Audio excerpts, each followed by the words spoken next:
here, a little bit there. So I want to thank the folks that get us on the air each and every week. Of course, Scott Carpenter and B&L Office Furniture that supply us with our in-home studio here.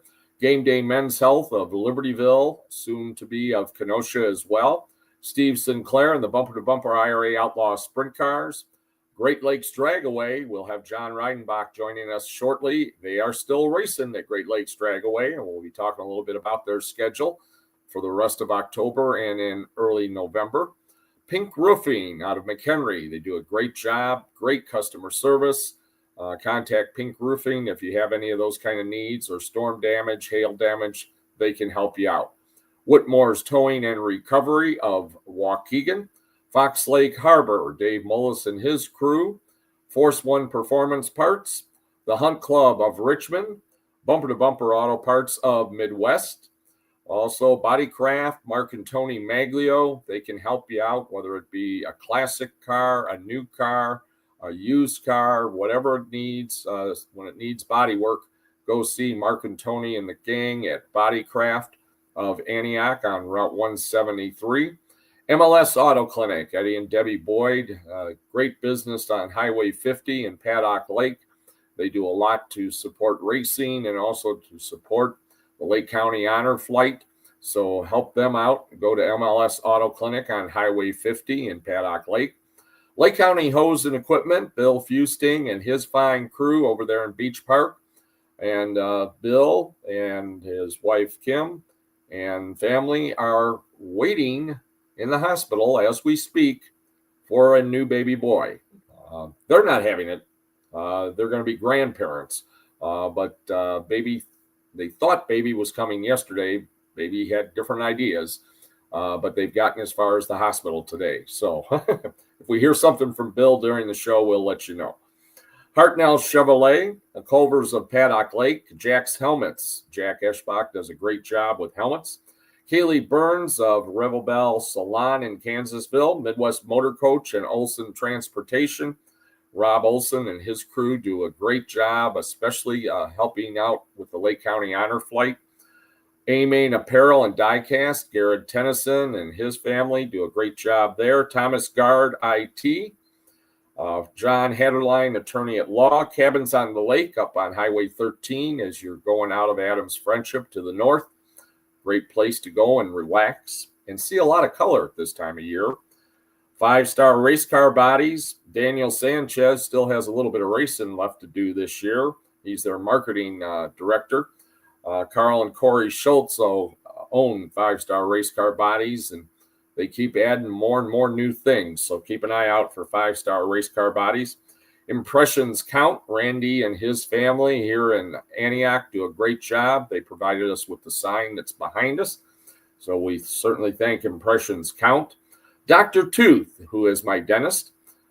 He is in Antioch, and he's also a former racer. He has and is taking on new patients. So if you need some dental work, whether it be emergency work or just a checkup, think about Dr. Tooth, Ken Johnson. He's in the little plaza on Lake Street in Antioch, back in the corner. There's an actual piano outside of his office. I'm going to have to ask him about that sometime. There's an actual wooden piano. It works. And it's underneath the overhang right outside his office. Also, Pro Painting of Antioch did a great job helping Kathy and I here at our home. And Prestige Paving and Seal Coating, they're going to do some work for us. And also Specialty Fence out of Antioch. Going to be doing some work for us in the next few weeks. So, and also Balmus, I believe it is, tree trimming. So want to thank all those folks that help us out. A few results that we had from this last weekend, very few. Mother Nature wins again. The World of Outlaws on Friday night were at Lincoln Park, in Indiana, and David Gravel scored the win. Bill Baylog won the first heat and finished third. Logan Julian won the fourth heat. The 16-year-old IRA Rookie of the Year, he won the fourth World of Outlaw heat. on Friday night and finished 11th in the feature. He was battling in the top 5, had a few problems, had to restart toward the back, but came back and recovered to finish 11th. At Angel Park on Sunday, Sheldon Hodenschild scored the win. Bill Baylog finished 6th in the feature. Logan Julian finished 18th. After starting 10th, got caught on the high side, and the freight train went past him right at the start. Danny Schlafer, another IRA driver, finished 21st. Clayton Rossman, 22nd. And Lance Fosbender, 23rd. Yes, the 5 that I mentioned after Hodenschild have all been on the show this year. The Badger feature was won by the Badger champion for this year, and he was on the show too, Parker Jones out of Blue Mound, Wisconsin. There's various things coming up in the next week or two. Final Finish is going to have their auto show. It was rescheduled for this coming Saturday from 9 a.m. to 3 p.m. up on the Kenosha County Fairgrounds. And you can go to Final Finish's Facebook page or website for more information on that. On November the 1st, the Southeastern Wisconsin Short Track Hall of Fame induction will be taking place at the museum in Hartford, Wisconsin. The doors open at 2:30. You can take your time and go around the museum, and the induction will begin at 6. The inductees this year are Brad Dahmer, Ted Dolan, the late Harry Neitzel, Kenny Richards, and Donnie Scheffler.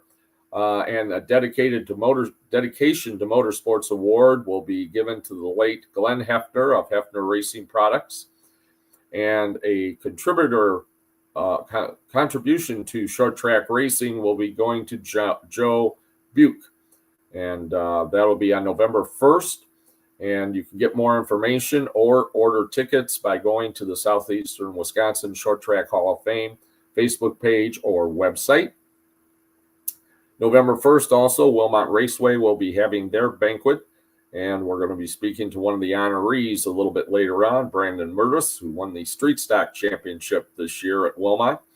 November the 8th is Nathan Crane's Midwest Racers event that will be held at K1 Speed in Waukesha, and you can go to Nathan Crane's website for more information.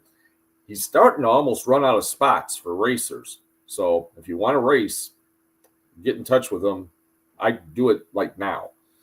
Also coming up this weekend, the Vanderveer Racing Team is going to have both of their cars at the Fall Festival at Salem Grade School from 5 until 8 p.m. on Saturday.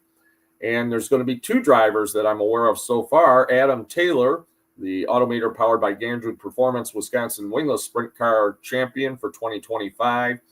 He is going to be competing at Circle City in Indiana on Sunday. It's a daytime show. And Derek Crane is also going to be competing this Sunday. So still a couple of drivers still trying to get some racing in. The bumper-to-bumper IRA Outlaw Sprint Cars and Autobeater powered by Gandry Performance Wisconsin Wingless Sprint Car Banquet will be held on Saturday, December 6th at the Parkway Chateau in the Brat Stop up there in Bristol. And so if you are interested in interested in attending, make sure you go to the IRA's website and get your tickets in advance.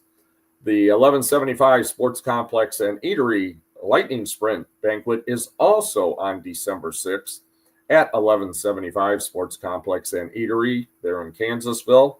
And again, if you're interested in attending that event, you want to definitely check out their website and get those tickets early. Also this coming weekend, the John and Sue McCarnes brick is going to be donated at the Illinois Stock Car Racing Hall of Fame, which is in Roscoe, Illinois. Yes, that is where Dana Kilpatrick is from. That's not why they have the Hall of Fame there, but that is the town she grew up in. Larry Schuler, Bill Venturini, the late Elmer Musgrave, Bob Pierce will be recognized and inducted, and a lifetime award is going to Larry Moss. And so that's this coming Saturday. I understand the banquet is sold out, but they do have some other events going on throughout the day. And Greg and Angie McCarnes are being recognized as the Grand Marshals. They actually have a parade of race cars right in the area through Roscoe. And I'm not exactly sure where it starts, but it finishes at their Hall of Fame. So check that out Saturday if you like. You can certainly watch the parade for free. You can take a tour of the Hall of Fame, which I've never seen, but I do want to get out and take a look at it. It looks really impressive. The photos I've seen. So that's this Saturday. You can go to the Illinois Stock Car Hall of Fame website or Facebook page for more information. And if you're saying, well, what happened to LaSalle's races last Saturday? Canceled. Mother Nature was coming in with a vengeance. There were storm watches and warnings in the area, as well as some rain in the area, not too far from the facility. And the World of Outlaws decided to pull the plug on it right around 4:30 on Saturday afternoon. We had made the trip down there, and we're looking forward to some great racing, but wasn't meant to be. And this weekend, the entire World of Outlaw schedule for this Friday and Saturday has been lost to the weather. And if you want to know more information on the World of Outlaws, go to the World of Outlaws Facebook page or website. And I want to give a big thank you and shout out to 13-year-old Colin Sivia, fourth generation driver. He and his grandpa, Big Jim Sivia, brought their familiar number 11 to the Lake County Fairgrounds. It was for the Navigate Lake for students from junior highs and high schools throughout Lake County. 6,000 students went through the event yesterday. Started about 7:30 in the morning, was set up. The students arrived starting at 8:30, and the last students left about 3 o'clock in the afternoon, and it was nonstop. And Colin did an awesome job talking to the youngsters, showing them how to change a tire, explaining different parts on his car to them, letting some of them chose to give it a try and sit in his tight, small seat. But it was really a great event. I want to thank Colin. He did an excellent job, and thank his dad, Jimmy Sivia, and mom, Jessica, and the whole family. Like I say, Grandpa Big Jim actually brought the car there for him and spent the entire day with us. And it was just a great event. And I'm definitely sure we're going to have some new race fans out of it. So they do it every year about this time of year. And I want to thank Benjamin Rodriguez from District 128 that kind of got me connected with the event. And then, as they say, the rest is history. Thanks a lot, Colin and Jim. And again, the Sivia family for getting the car ready, looking really sharp, and getting it out to that event on Saturday. Yesterday. All right, I think we have our first guest ready to come and join us. We did at one point, I thought, had somebody in the green room. Hey, we do. Brandon Murtis. Hey, Mike. How you doing? Good. How's it going? Good.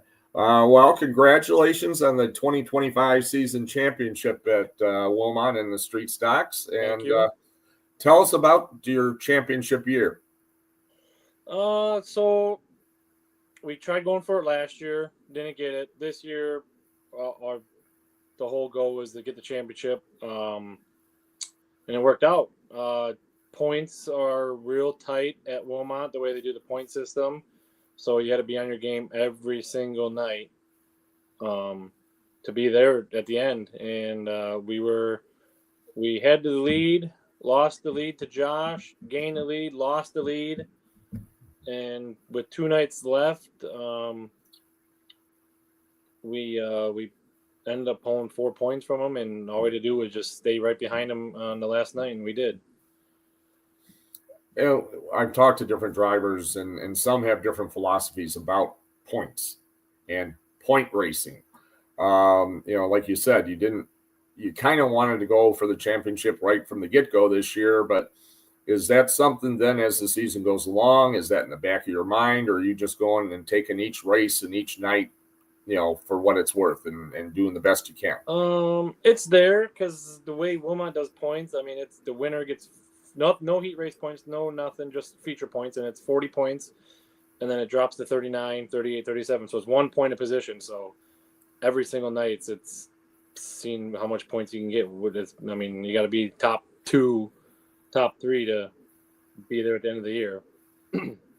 And how many, I know Mother Nature was not kind, just like I just mentioned, the events at LaSalle were canceled this last Saturday for the World of Outlaws and for the Wisconsin wingless cars. And the World of Outlaws have already pulled the plug on both of their shows this coming weekend because of the forecast for the tracks where they're going to be or where they were scheduled to be.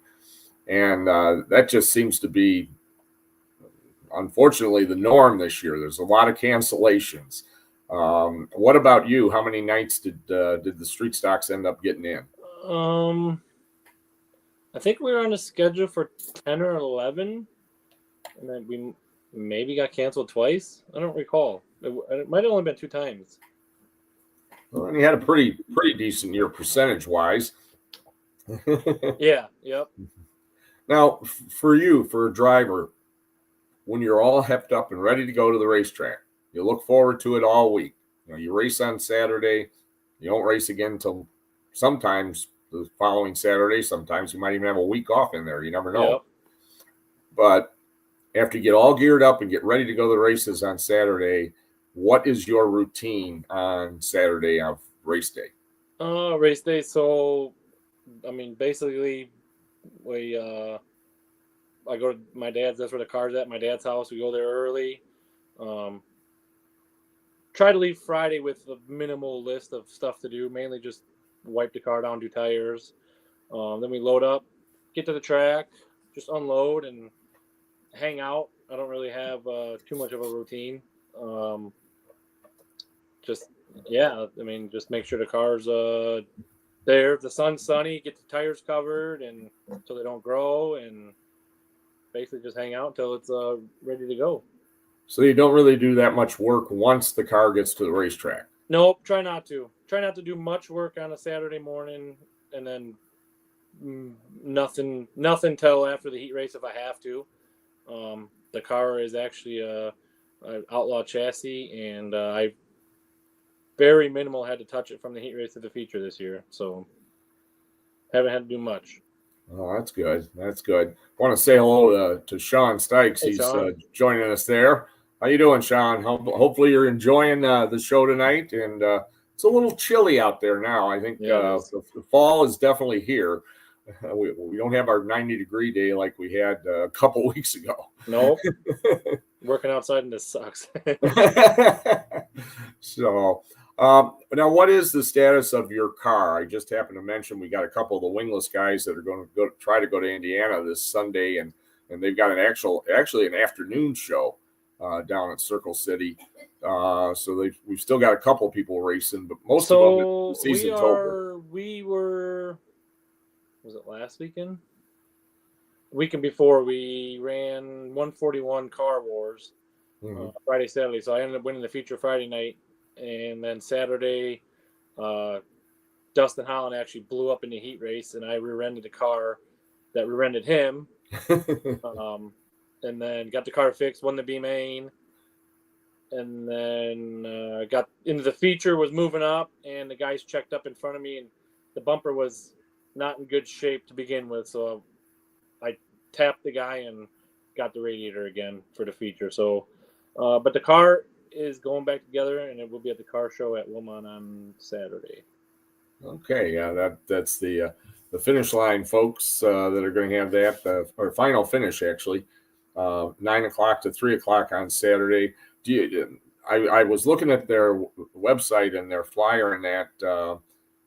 I know there's if I'm correct, and you can correct me if I'm wrong, there is a fee to display a car, or there's an entry fee or something. But then, it was I think $10, and then at the gate I believe it's $15. So if you pre-registered, it was $10, and then if you just show up, it's $15, I believe.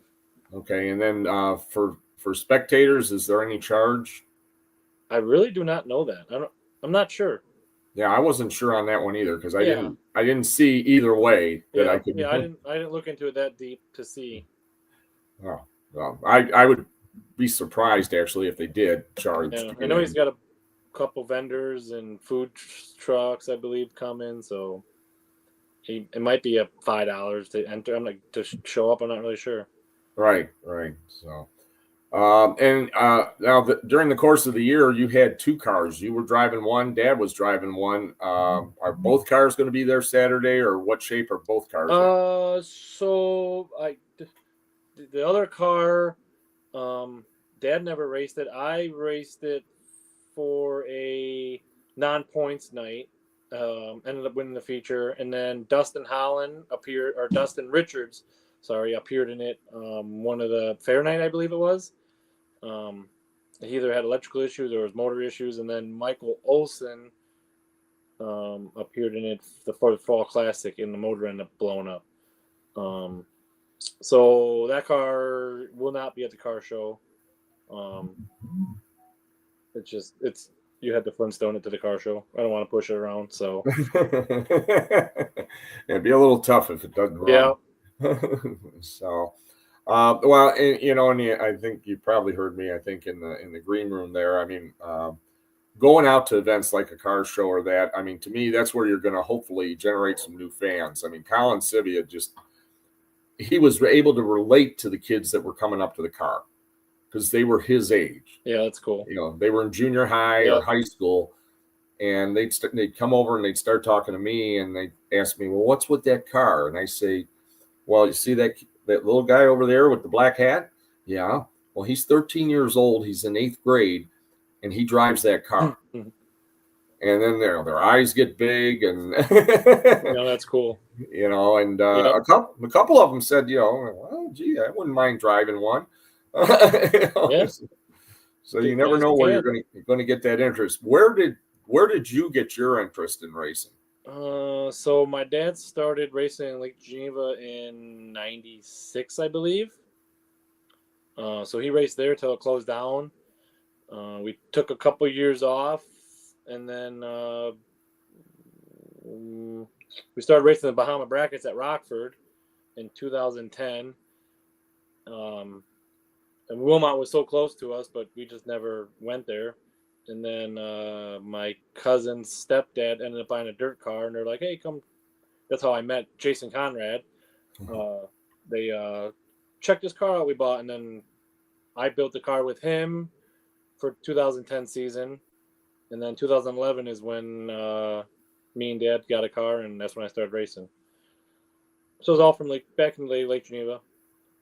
Okay, so you can blame it all on Kevin Dawson and Lake Geneva. Or Dad.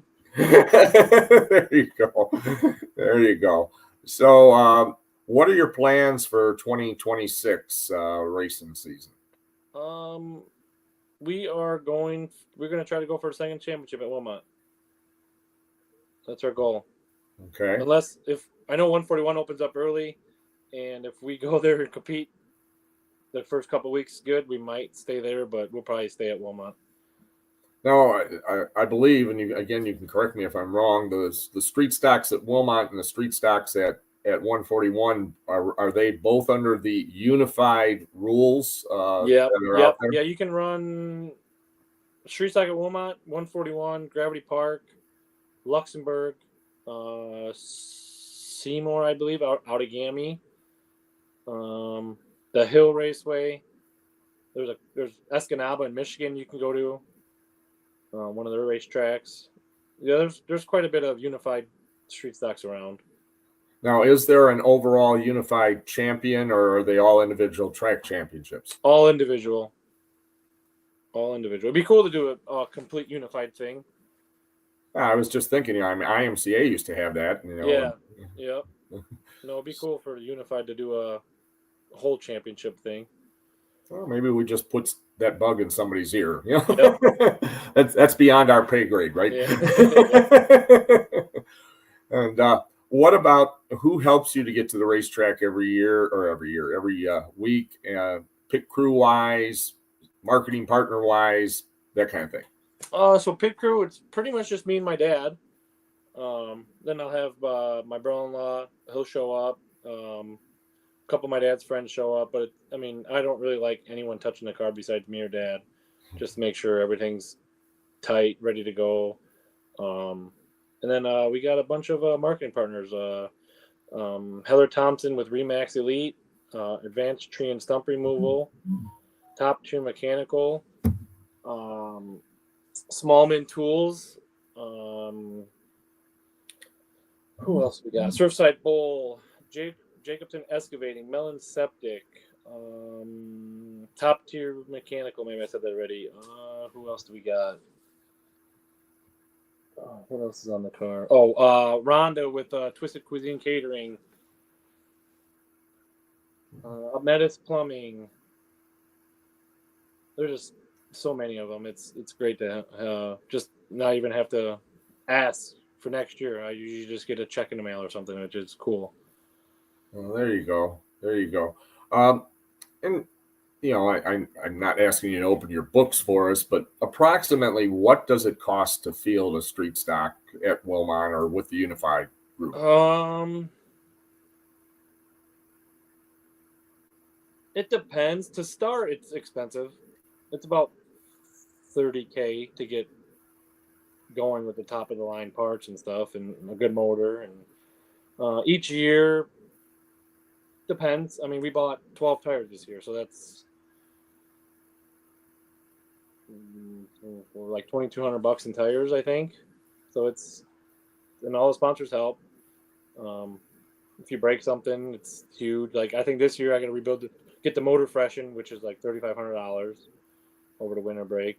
So yeah, it ranges each year different, but I'd say 5 to 10. Okay. If you have everything. Okay. Now I know over the years I've seen different drivers. I've even seen guys starting bandits. A lot of guys and gals starting go-karts and work their way up to other divisions. Well, what about Brandon Burris? Do you have any plans on trying something new in either 26 or beyond? I'd like to go. I like to go. My goal is to go IMCA stock car. I want to be able to go. It's pretty much a street stock, just a little bit more than the street stock, and then you're on the IMCA rule. I'm not modifieds don't interest me. Sprint cars don't interest me. I like to stay with the metric stuff and just move up, because you can get a stock car, you get good, you can go to $50,000 shows, $10,000 shows. So just be nice to do that, go that direction, and not have to race all the time, and then get the car working good and be able to go compete. And have you been to the Nationals there in Boone as a spectator? I have not. I want to go race there. I've never been there for the Nationals, but I've heard it's unbelievable. Yeah, and the amount of racing they pack into one day. Yeah. Yeah, I mean, and they start in the morning. Yep. Yeah, it's huge. Yeah, so and to have an IMCA national champ is impressive. I mean, the IMCA champs that have come out of Wilmot over the years, they automatically get invited to a really big banquet. Yep. And it's really a pretty cool thing. So what's the closest IMCA stock car track in the area? I know Wilmot's IMCA mods are sanctioned, and there are some others. It'd probably be 141. Gravity. If Beaver Dam was still open, it would be there. They went to IMCA, but it's probably 141 is the closest one, I would say. What, without getting too technical, but maybe just touch on it. What's the differences between an IMCA legal car and the kind that's running currently at Wilmot? So you can have the cage set back a little bit more for rear percent. The shocks are outboard shocks, like an Asphalt Sportsman. The shocks are not stock location. You can run different spring heights, a little bit more motor. And they got two. You can do a 350 carburetor or a 500 carburetor for motor wise. Otherwise, I mean, we're real close to stock cars. Has there been any discussions about going IMCA at Wilmot that you're aware of? I've always poked at him about it, that we should go IMC stock cars, but I don't know when it would ever happen. Okay, yeah. Well, I know IMCA did sanction a number of years ago because Tony Schley won the actual regional championship. Yeah. He won so many events at Wilmot, and then every now and then he'd go to a few other tracks, and he'd do well, and he ended up winning the whatever region Wilmot was in. He won the regional championship at the end of the year. He had to break out a tuxedo to go to the banquet. Something he still talks about, though. So. Well, you've mentioned Dad and that family that you want to mention. I know you've had some additions to your family. Oh yeah, yeah. No, my wife are always putting up with me, and then the long hours I'm gone all summer long working on the car, and then my two boys, Easton and Logan, they're Easton's really getting into race cars and anything that has wheels, so we're in trouble there, but they love going to the racetrack. Any thoughts of them maybe? I mean, I was amazed when I was a few weeks ago. I was up at Dousman at Badger. I mean, they had 4-year-olds out there, competing. Yeah, in the kids' cart. He turns 4 next year, so maybe I'll start looking into something for him then. Yeah, it's amazing to see how many short track people, or people that I knew from Wilmot that all of a sudden I got up there to Badger and it was like, what are you guys doing here? Well, my kid's running, or my nephew's running, or my grandkid is running. Charlie Pincala was there. His granddaughter was racing. Okay. Yeah. And he was racing too. Oh yeah. Yeah, Charlie was running. We're definitely going to do something with him. For folks that want to become a partner with you, how do they get in touch with Brandon Murtis? And do you have a Facebook page they can follow you during the year? You can message Brandon Murtis, or you can follow Murtis Motorsports on Facebook, and just get a hold of me. We got spots open. All righty. Well, congratulations again. You did a great job. Got to see a lot of your races this year. Somewhat as a spectator, since I wasn't calling them, but I got to watch them. And I know the banquet's coming up for Wilmot on the 1st of November at the Rot Stop, and folks can go to the Wilmot Raceway's website for information and to get tickets and go up there and have a good time on November 1st. Will do. Thank you. All right. Congratulations. Tell everybody hello for me. Will do. Thank you. Have a good one. You too. God bless. Bye-bye. And that was Brandon Murtis, the 2025 Wilmot Raceway champion for street stocks. And I'm going to call a good friend of mine right now, George Bowman, who's going to bring it over here. Hello, George. How are you? Good, Mike. I'm good. Can you say that? I'm doing pretty good, too. I'm doing pretty well, too. Well, that's good. A little nippy. I think fall/early winter is beginning to say it's time. Well, and no doubt about that. You don't think so? Walk outside in the morning. That's for sure. It's been good so far for the most part, so I guess we'll not complain. There you go. And besides, what's going to happen if we do complain? Right? Nothing we can do about it. Yeah, you're right. So, well, George, I wanted to get you on because you have officially retired from short track announcing. I had the pleasure of working with you at Beaver Dam, at Plymouth, at Wilmot, and it was always fun to work with you. And I just wanted to, visit a little bit tonight and talk about your career.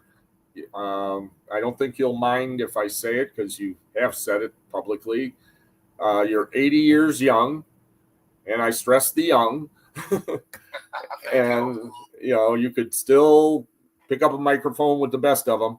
And I hope maybe from time to time you still might do that next year. But what do you think? I mean, I realize it's only a few weeks, now that you've been out of or away from racing, what do you think the biggest thing is that you're going to end up missing? The people, always people out in the pits, the fans, people like you. No doubt it comes down to people no matter how you look at it. And of course, I like racing, so I don't mind watching the races either. But it's definitely going to be different. It's been 33 years.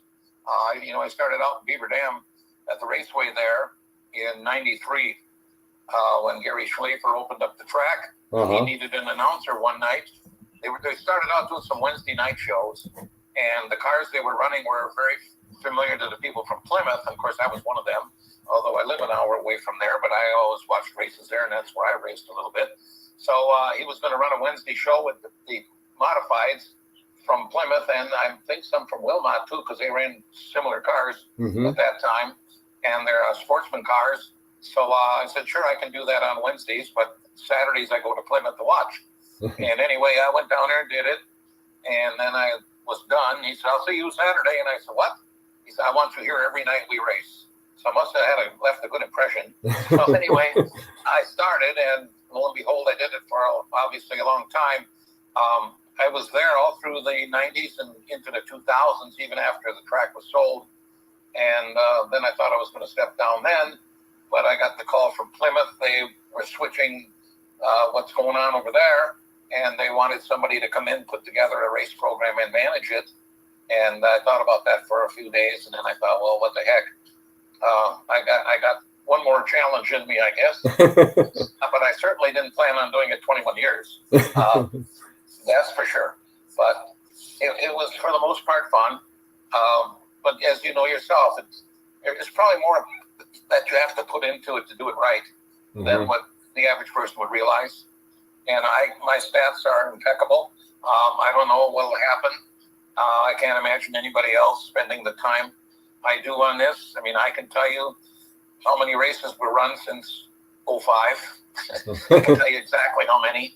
But that was always interesting to me. But I don't know how important that is in the overall scheme of things. People like the nominee means you win and things like that, I believe. But as far as all the other things I kept track of, I don't know if that was important to a lot of people. But I kind of enjoyed doing it. And we'll see where it goes. But yeah, I think the time has come. Time to pass the microphone to somebody else younger, I guess. But you're right. I still feel like I could do it, and I have. And I'm thinking too, maybe if next year they call me up and say, we are in a bind, we do not have an announcer this week. Would you please come and help? And I say, sure, for a free hot dog or something. But other than that, I definitely think it's time for me to step back. But I still will watch a lot of racing, no doubt. Well, and I think we both are aware too that when you have the passion like we do, you do end up missing a lot of family stuff. And you miss weddings, you miss sometimes birthday parties, you miss. You better not miss anniversaries. But sometimes you just celebrate the anniversary at the racetrack. Kathy and I have done that. Or you get married at the racetrack, like Kathy and I did at Lake Geneva. There you go. No, you're right about the family part. There's no doubt about that. I've been fortunate that my family, although they maybe sometimes wish I was there, but we're very tolerant of what I do. And I think that's part of the reason that, in part, I think they understand how much I enjoy it. So they're very, very generous that way.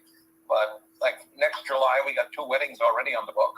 And I had a couple this past summer. And, when your grandkids decide it's time for them to start a family and get married and all that, those are things you want to be at. Right. I'll say God and family should be more important than racing.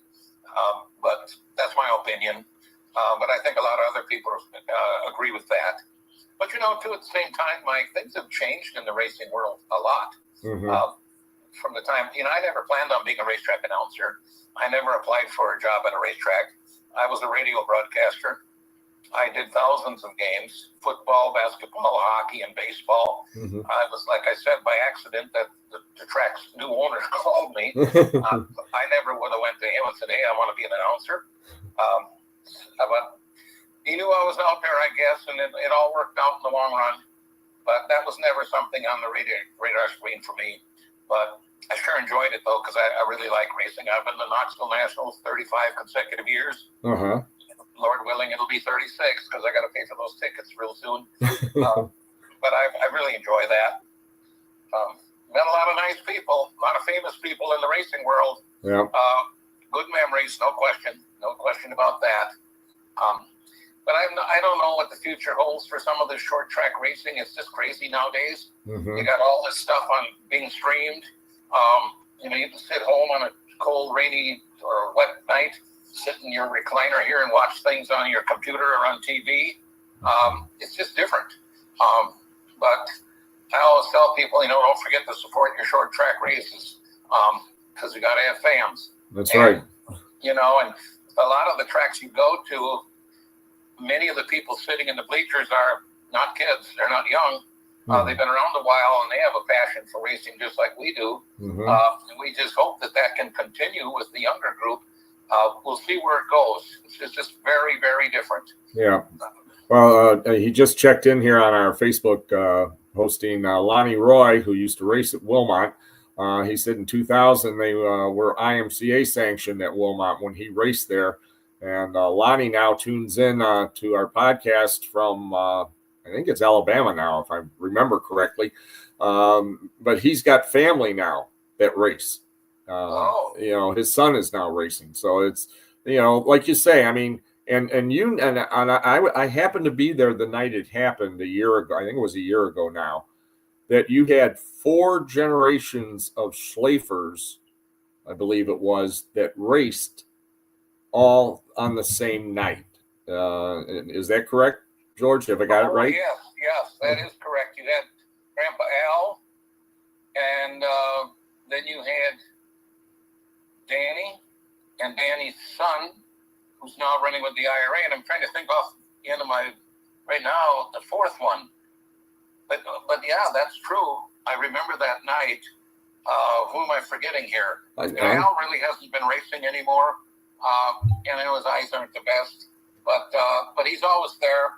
And of course, Danny's really at the top of his game right now, the IRA, and it looks like his kid's going to be a good one too. I'm trying to think who the 4th one would be, and I know that family personally very, very well.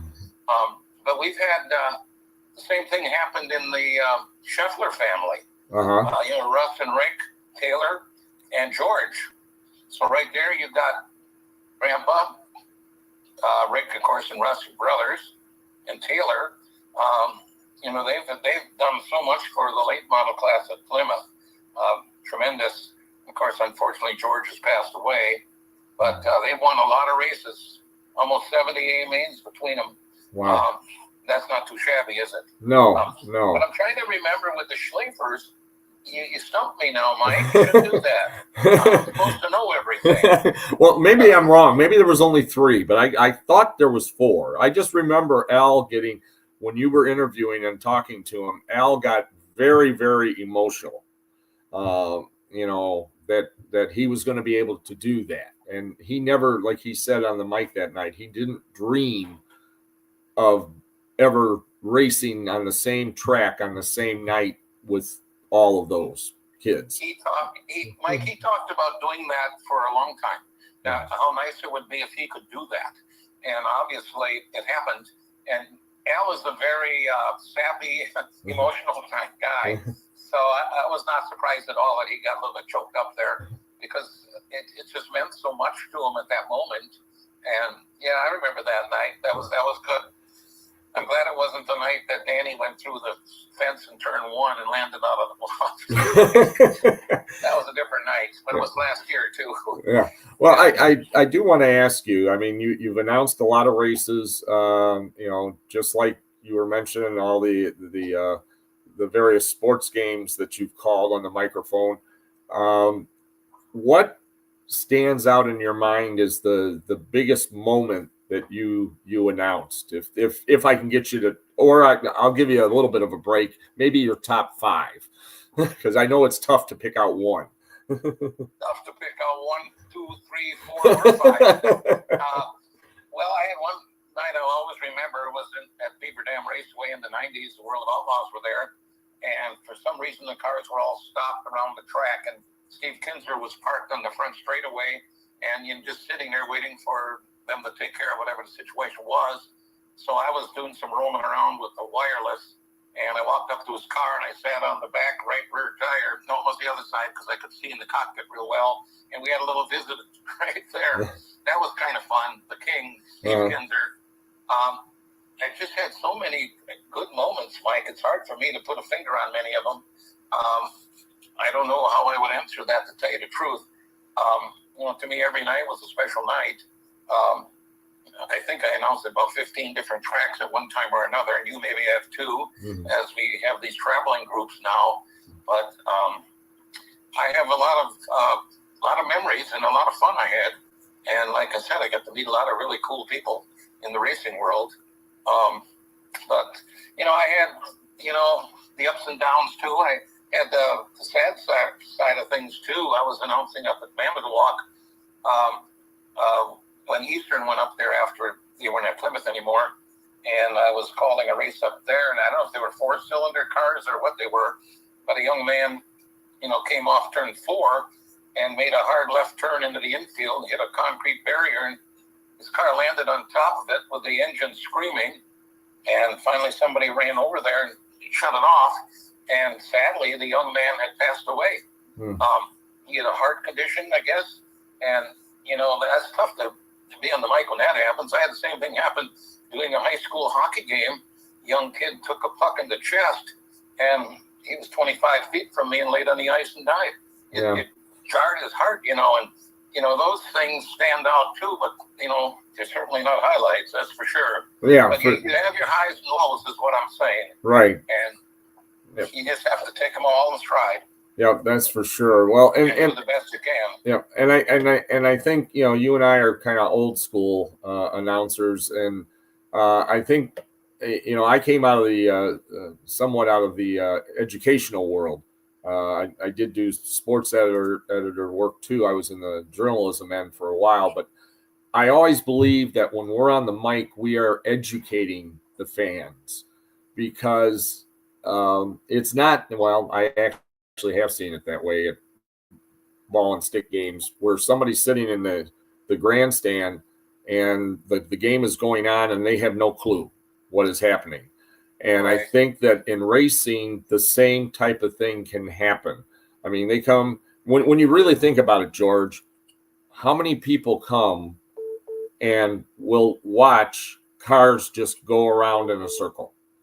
Exactly. Or at a drag race, like Great Lakes Dragaway, located very close to me here, who do a great job of providing entertainment, going straight. I mean, you always, and I think you were the same as I am, you find a race. If the leader is checked out and they are half a straightaway ahead of the rest of the field, you go find another race.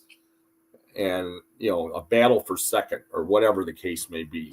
Even further back in the pack. Right. You got to find a race. And the other thing I think that we would probably agree on is we are part of providing people memories.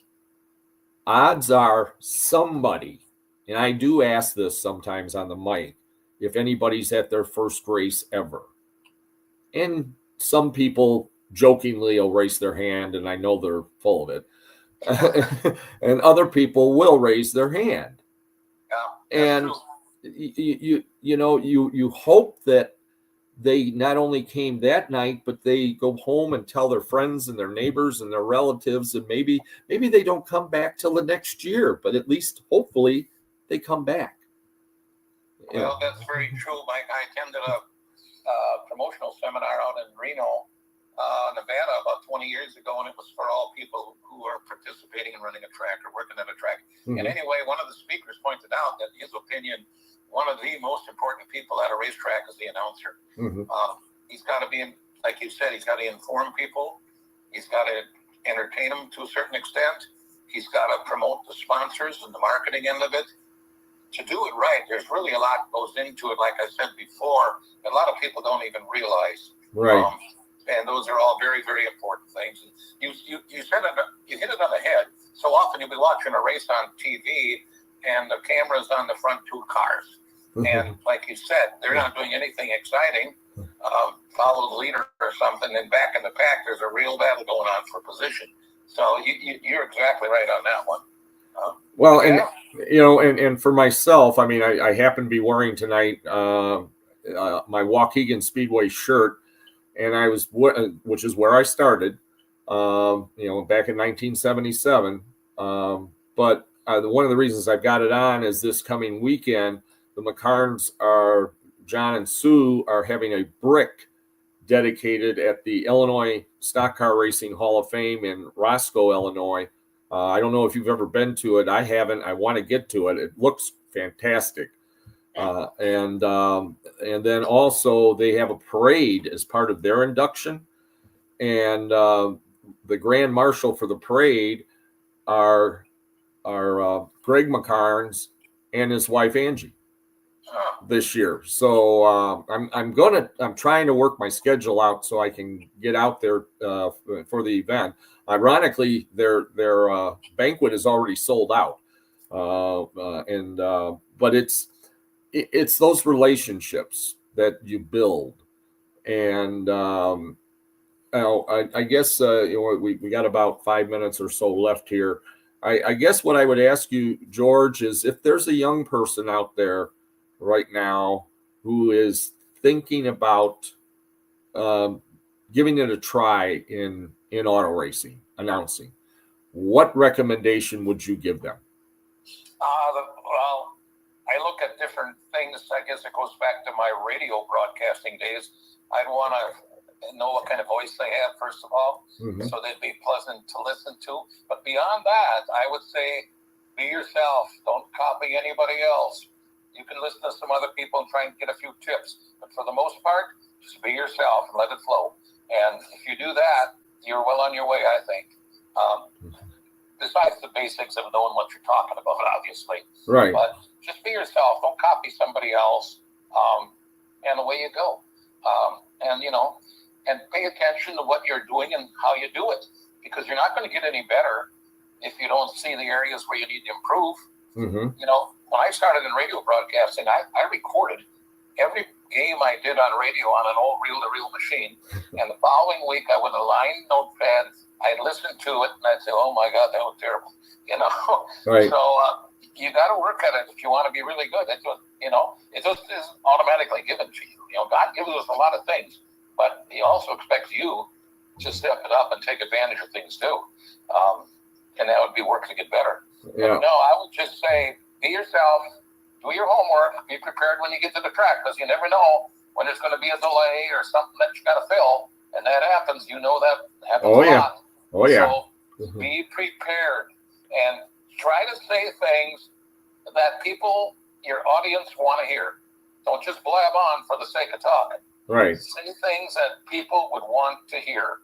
And I don't know if they totally understand that when you tell them that, but that's so true. I had a guy one time did color commentary on my ball games, and I did play-by-play, and he did the commentator. He didn't talk a whole lot, but when he spoke, it would be a good idea to listen.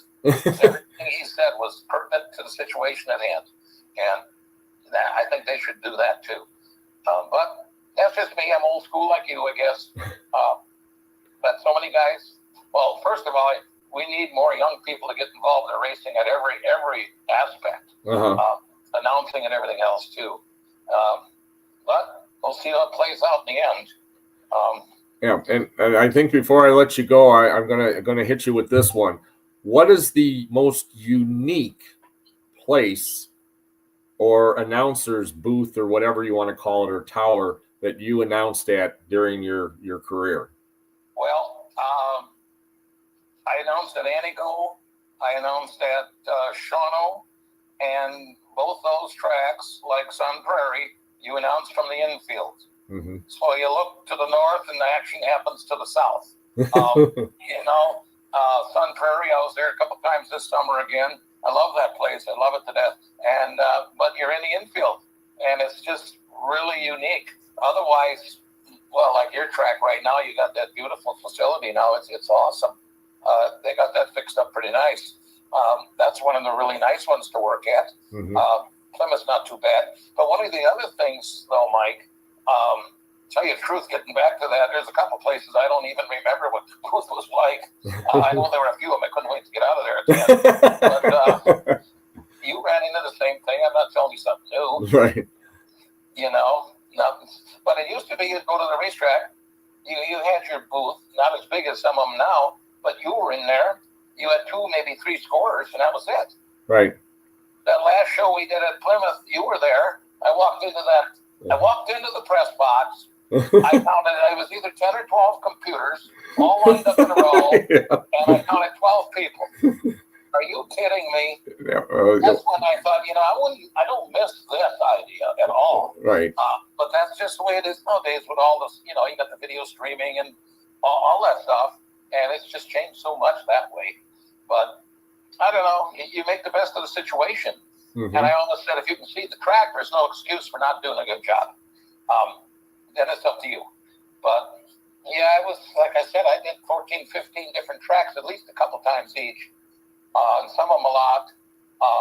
Obviously, some were really nice and some not so nice. But still, you have a job to do, so you do it and do it to the best you can. Right. But yeah, I'll miss all of that, but I sure got a lot of memories. We put together a couple of years ago, me and Dennis Narovich out of Sheboygan, we wrote a book. I'm looking at it right now as I sit here. It was the first 70 years of racing at Plymouth. Wow. And it's still selling. They still have it at the track. And that's been 5 years ago. Uh-huh. And I don't know how many times they had to do a reprint of it. It's got a ton of information from over the years. And it's a great book. And like I said, they've sold a whole bunch of them. And Dennis and I did that. Neither one of us did it for money.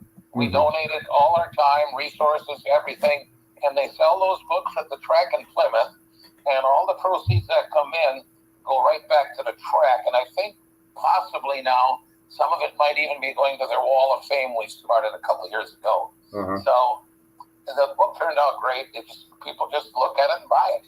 But that goes back a lot of years. They started weekly racing in Plymouth actually in 1950. Uh-huh. And it did okay, and then a couple of years in the middle of the 50s, it kind of died out. And then in 57 and 58, especially 59, it came back. It came back strong, and it's been that way ever since. That's a long time. A lot of memories happened there, too. Yeah. A lot of good ones. That's for sure. And I'm sure this has happened to you just like it has to me, that you're walking through the stands and people say hello to you, and then sometimes I do not have a clue who they are, or they'll come up, I saw you when, 30 years ago, and when I was here doing this or doing that, or I used to race here. Those are the ones I feel even worse out of, is somebody else. I used to race here. I'm like, oh, okay. What did you race? You run into that, especially at a track where you announce a lot. You get to be a fixture, I guess. And yeah, I run into that so many times. I don't know who the people are, but it doesn't cost nothing to be nice. That's right. Anyways, just be nice, and it's just nice that they do recognize you. That's always a good feeling. So they must think you're doing a good job too, right? Yeah, I hope so. Well, George, like I said earlier, you've become a friend over the years that we've worked together. And next year, I may be making that phone call sometime and say, George, would you come to this track and announce whatever with me? Because that's what it's all about. We do have a kind of a little mini announcer fraternity in the southeastern Wisconsin, northeastern Illinois area. There's probably, and I don't want to name names because somebody might get offended if I don't include them in the list. But there's some announcers that I know, and you're the same way. You could pick up the phone, and if you didn't feel well, they'd have your back. And and you'd have their back, and racing it does get in your blood, and it's something that you enjoy, it's something you have a passion over, and to me that's also back to when I asked you about what you would want to tell somebody that wants to become an announcer. To me, whatever you're announcing, if you have a passion for it, it's going to show. And the fans, I believe anyway, want that passion. They don't want some dry guy sitting there reading a script. For sure. Anybody can read a script. You're right. Well, you're 100% correct. If you're not wanting to be there, you shouldn't be there. That's right. That's right. Well, George, I very much enjoyed our chat. It's definitely not going to be our last chat. I'm going to pick your brain from time to time, and have you join me on this podcast. It's been a lot of fun. You've had a great run, and I got a feeling, buddy, it ain't over. So Careful. Well, like I said, somebody calls and says, "Hey, we're in a bind. Can you help us out?" There's a good chance I would. But like I said, I got 2 weddings already planned in July, so things keep popping up that way too. But yeah, if I can, I'd certainly help. But I don't want to be there every week anymore like I did. Yep. And I always said too, I don't want to be the singer on a stage without a voice. Yeah. And that's pretty easy to figure out what that means. I don't want to be doing it if I can't do it the way I want to do it and do it well. So it was time for me to do this. I thought about it for a long time, and finally I just said, that's it. We're going to do that. And so here I am, sitting home. My wife's over here on her phone. They are the women. They got to check on each other all the time. But that's okay too. That's okay. At least she won't have to check on where you are on Saturday night. Well, in the past, she never had to, because she knew where I was. There you go. Okay, well, thanks for the opportunity to chat with you tonight, Mike. Appreciate it very much. All right. Thank you, George. You take care. God bless. And I'm sure we're going to see you at the races. You will. Okay. Take care, George. Thank you. Bye-bye. Bye-bye. George Bowman, one of the classest guys around in racing. And I got a feeling he's going to end up on the mic once in a while, at least next year in 2026. 33 years of racing and 21 at Plymouth. That's amazing. Well, that's going to wrap it up for this week's show. Again, a friendly reminder. I know we didn't get John Reidenbach with us tonight. I think he had something tied up. I think he might have even told me that last week, and I forgot. Great Lakes Dragaway is still running. Go to greatlakesdragaway.com to check out their schedule. They're running a limited schedule now, and is certainly up to Mother Nature, what they run and how long they run. So until we see you next time, maybe at one of the car shows this weekend, the final finish car show at the Kenosha County Fairgrounds, or the event they're going to have at the Salem Grade School, the Vanderveers are going to. I'm sure we're going to run into you somewhere. So until we see you next time, this is Mike Babicz. You're wishing you a pleasant evening, the best of tomorrows. Remember, kids, just say no to drugs. Thanks. Good night. God bless everybody. And let's go racing.